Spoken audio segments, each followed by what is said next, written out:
So this first video is going to go through how to access the lesson plans for your first read of your first text, Let 'Em Play God. So we come to the instructional path again, and you're going to see here everything that you need for this lesson. And I'll always say that you have more than enough of what you will ever need. And so the work that you're doing as you're internalizing the lesson plan and these resources is likely going to be to pare down and figure out what works best for your students. So I'll quickly preview everything we have here and then go through it with more detail. So remember, first reads are always all about getting students into the text a first time. The idea is that a student doesn't know everything about the text after reading it for the first time, and that's okay. That's what we want, because as students return to the text 1, 2, 3 more times, they're going to get a deeper knowledge of what the author has intended for them to understand. So if a student comes away from this feeling confused about a few different things, that's totally okay. The idea is to build their comprehension and to get some good vocabulary practice within the text. So if I want to see what that experience is like for students, I can click on the student preview and see the introduction, the text, and how they highlight and annotate. It's very easy. Students pick it up quicker than you might think. And then these think questions, which are really nice checks for understanding. The first 3 are always going to be reading comp questions around standard 1, and 4 and 5 will always be vocabulary in context. So let's click out of that and let's look at our other resources. We've got the lesson plan, which goes into detail how to teach this lesson. It's not scripted.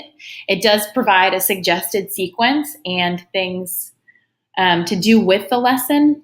What I like best about it is that it has a really strong model for a reading comprehension strategy. And you'll see that under the read part, where it says model reading comprehension strategy. This is my favorite part of the lesson. I thought it was really useful. And then also, anything in pink is going to be an exemplar response. So we can know ahead of time of what should we be expecting of students' responses to discussion questions and written questions, and we can guide them there more effectively. The other thing you might have noticed about this lesson is that there are 2 sides. We've got the core path and the access path.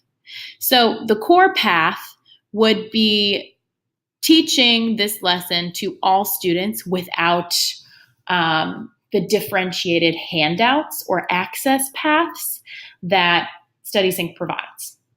The access path would be how to teach or adapt this lesson for different learners. So you'll see that it changes a little bit different. It has some changes in it that are meant to teach the lesson for students who are struggling readers or English language learners. I should say that I was initially kind of confused about the access path. So if you don't feel like you're ready for this yet, you can just teach the core path and students will get there. But this is a really nice sort of differentiated way to teach. Okay, so that's the lesson plan. Let's go back and check out, first of all, let's see this grammar. There's a grammar part of the lesson that you can teach or not teach. I certainly didn't always teach it. Or rather, I really never taught the grammar side of the lesson. But I think looking back now, I wanted to build in more grammar practice. So I think this is a really good mini lesson for students to practice spelling and spelling in context in a way that is really authentic to the text that they're reading. Okay, so access paths. You have access 1, 2, 3, and 4. And these are for different levels of English language learners. So what that means is that there's different layers of support for students based on their linguistical need. I'm going to show you a chart really quickly. This chart is actually designed for English language learners. It's called the ELD proficiency levels. So you have emerging learners who need substantial linguistic support, moderate linguistic support, and light. Bridging learners need light, expanding need moderate, and emerging need substantial. So you might be saying, I don't actually have any English language learners in my classroom, so I'm not sure how this quite applies to me. But if you think about your students who are significantly behind in reading or moderately behind in reading, it's good support nonetheless, and you can choose to give these handouts to your students so they can have a guided note-taking experience that isn't as maybe overwhelming as no handout. So here's what they look like. Access 1, remember, is going to give you the most support. So you can see that students have these kind of fill-in-the-blank sentence frames. There are pre-reading questions, a text glossary that they can refer to. The comprehension strategy is here that guides them through how to really partner read.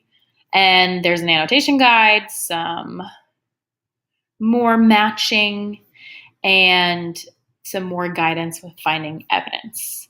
So you can see that there's a lot of support here. And if we go on Access 4, which is approaching grade level, so these are the students that are just like a little bit far behind, you can see that there's significantly less support. Not as much matching, but still support nonetheless. You can, if you love these and you get into them right away, you can print out different ones for different kids, or you can use one and give it to all of your students if you think they'd benefit from it. You'll see that they kind of self-select whether to use them or not use them as time goes on. Okay, so we've got the lesson plan, the grammar, the access handouts. We've done the student preview, and we know how to get into all of these things. So we're going to reach the end of our first read video. I would encourage you to start with the lesson plan and then turn on the student preview and practice teaching it to yourself so you can get comfortable with not only the layout of how first reads look, but also what it feels like to read this text. Let them play God.